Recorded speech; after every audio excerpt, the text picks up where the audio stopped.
Урматтуу жыйындын катышуучулары, Робин Орд Смит мырза туура айтты. Дүйнө жүзүндөгү бардык мамлекеттерде коррупция бар. Коррупция жок мамлекет, бул менин жеке оюмда, Сингапур эле болушу мүмкүн да. Калган өнүккөн өлкөлөрдө, бай мамлекеттерде бардыгында коррупция бар. Мисалы, Сингапурда эмне үчүн жок дегеним, биз баарыбыз эле ушул тегерек столдо отургандарыбыздын баарыбыз билебиз. Bir restoranга кирип, анан кийин тамактанып бүткөндөн кийин официантка чаевый деп таштайбыз го. Сингапурда албайт, аркаңан көтөрүп чуркап келет. Тыйыныңыз калып калды деп. Жок сага чай десе жок деп болбой алып келип берет да. Мына ушундан билсе болот да көп нерсени. Ал эми калган өнүккөн өлкөлөрдө, бай мамлекеттерде дагы коррупция бар, бирок деңгээли биздегидей эмес. Аларда ушул баягы критерийлер менен эсептеп алганда өтө төмөн болушу мүмкүн коррупциянын деңгээли, бирок бар. Бул экиге бөлүнөт да коррупция. Дүйнөлүк масштабтагы коррупция деп карасак болот. Анан мамлекеттин ичиндеги коррупция ошол мамлекеттин башчысынан баштап карапайым калкка чейин коррупциялашкан моменттер болот. Эмне үчүн карапайым калкты айтып атам? Аларда арасында сөзсүз бар, аны да азыр сөзүмдүн акырында айтып өтөмүн. Биздин мамлекеттик кызматкерлер менен мамлекет ичинде эле эмес, дүйнөлүк масштабтагы коррупцияга аралашып кеткен моменттер болгон. Буга чейин. Мисал келтирейин. Биз бүгүн Мегаком компаниясы боюнча дүйнөлүк сотко берген, эл аралык сотко берген компанияны утуп алдык.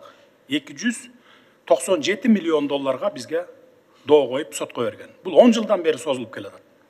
Эмне үчүн бүтпөй келген?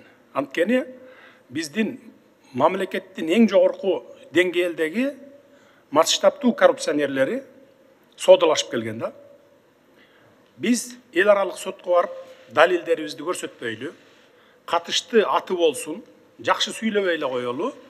Анан силер утуп аласыңар.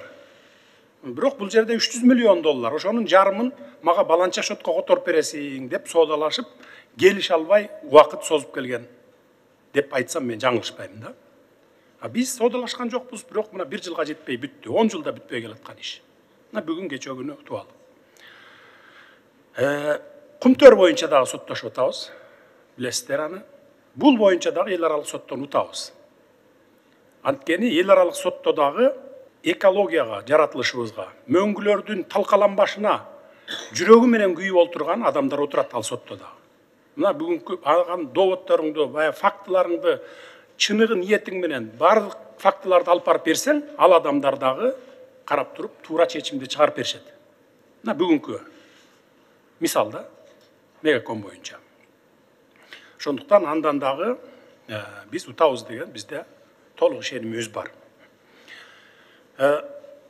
Карапайым калктын арасында дагы коррупция кирип кеткен деп сөзүмдү айтып, ошого жооп катары айтып коеюн. Мына кечээ күнкү эле көмүр маселесинде. Мына бүгүн дагы абдан актуалдуу талкууларды жаратып, жөнөкөй калкка абдан кымбат болуп, проблемаларды жаратып атат. 1 айдан бери биз ошо көмүр ташыган айдоочуларга, көмүр ташыган фирмаларга, ошо мамлекеттик дагы, мамлекеттик эмес дагы уюмдарда иштеп атышат.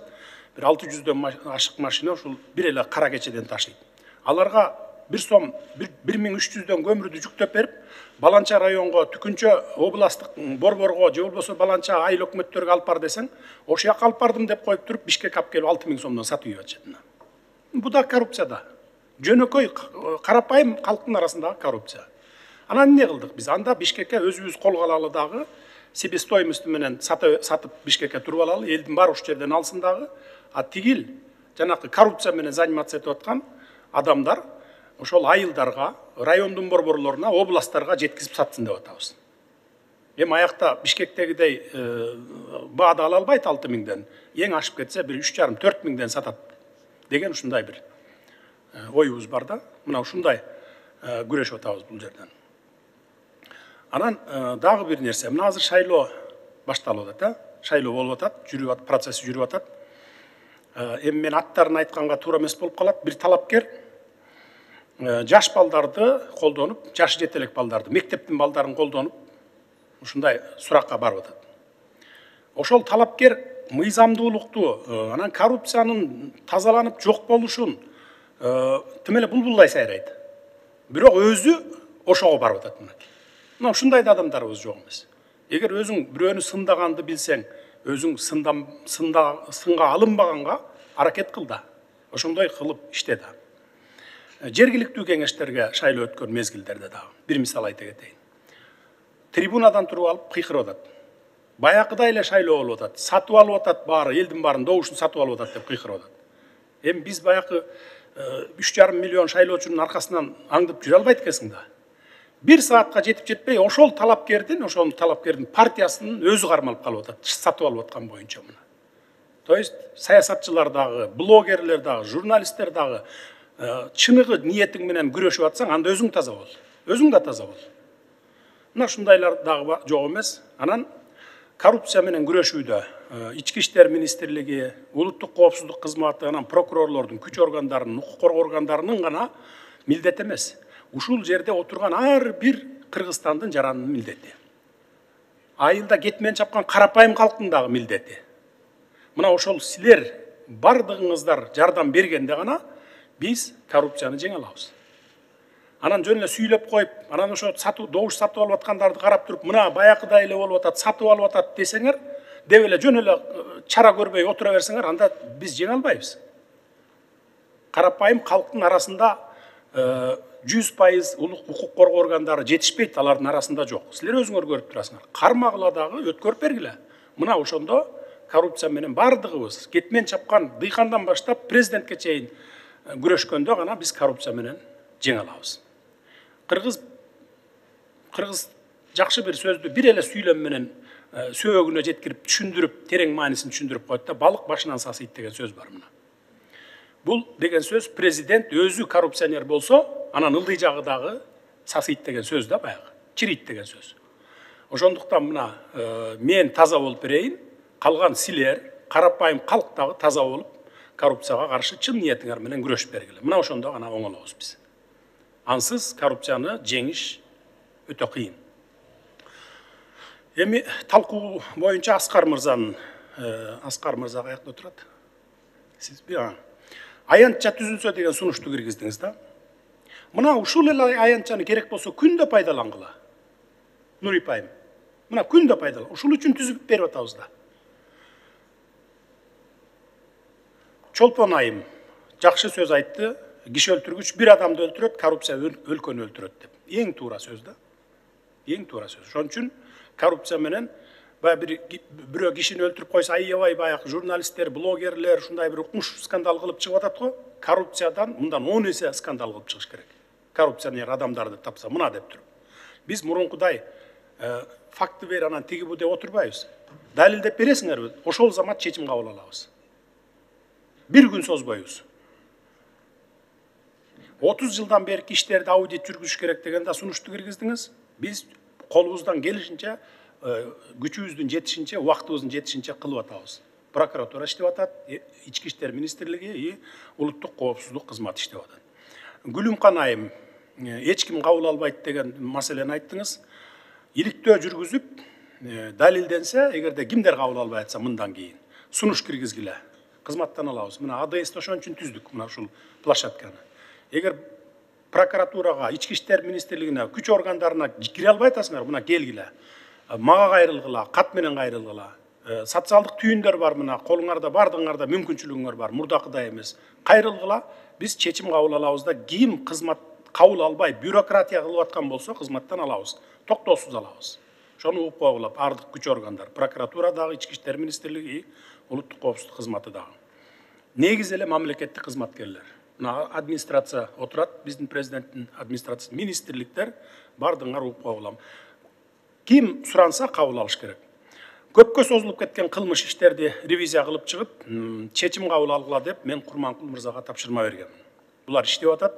100дөн ашык ошондой көпкө созулуп кеткен иштер бар. Жаңы жылга чейин Кудай буйрса бүтүрүшөт ал иштерди. Кылмыш жаза жана процессуалдык кодекстери кабыл алынды. Мен кол койдум. 1-декабрдан баштап, то есть 2-декабрдан баштап да күчүнө кирет. Мындан ары кылмыш иштер көпкө созулбайт. Буга чейин 5 жыл тергөө абагында жаткан адамдар болгон. Мен өз көзүм менен көргөм. Ошон үчүн ушул кодекстерге тез арада срокторун коюп кабыл алдык. Кудай буйрса 2-декабрдан баштап иштей баштайт. Мындан кийин андай созулуп кеткен иштер болбойт. Самат мырза, энергия сектор боюнча айттыңыз, коррупция бар, максатсыз пайдаланган акчалар болуп атат деп. Буга чейин болгон, мындан кийин болбойт. Болгон көзөмөлдү алып атабыз. Бүгүнкү күнгө чейин акыркы ушул 30 жылдын ичинде 140 миллиард сомго жакын тышкы жана ички карыздарды кылып салган. Бул деген сөз баягы карыз ала берген, анан энергия сектор карыз болуп тура берген.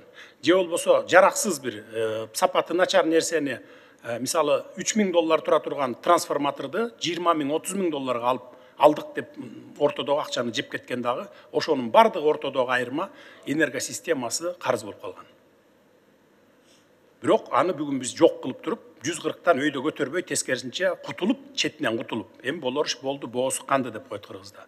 Кутулуп биз кризистен чыгалы деп ошогон болгон күч аракетибизди жумшап атабыз.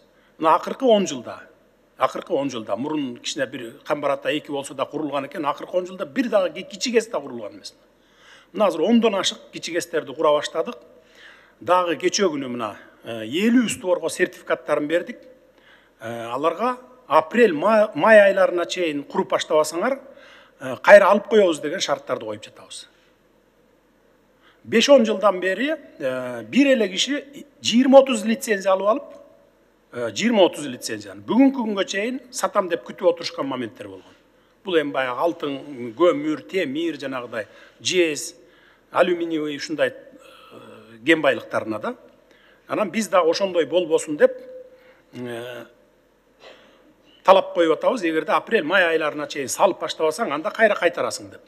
Баягыдай 5-10 жыл лицензияны, сертификатты алып алып, анан мен клиент издеп, мен сатат элем муштерге, мына мен кожоюммун деп ортодо пайда көрүп эле, баягы сатып ийбесин деген ушундай саясатты жүргүзүп атабыз. Ал эми ошол 5-10 жылдан бери, 15 жылдан бери бир эле адам 20-30 лицензия кармап отурганын, алардын бардыгы ошо эчтеке добывать эткен эмес, баягы кенди казган эмес, дагы клиент издеп жүрүшкөн. Табылган эмес, чыккан эмес, ошонун баарын кайра кайтарып алып атабыз бүгүн мынакей. Сөзүмдүн акырында баарыңыздардан суранарым, ушул жерде тегерек столдо катышып отурган жарандарыбыздан, чет өлкөлүк достордон, жалпы кыргыз элинен бардыгыңыздар коррупцияга каршы күрөшүүдө жардам бериңиздер деп өтүнүп кетемин.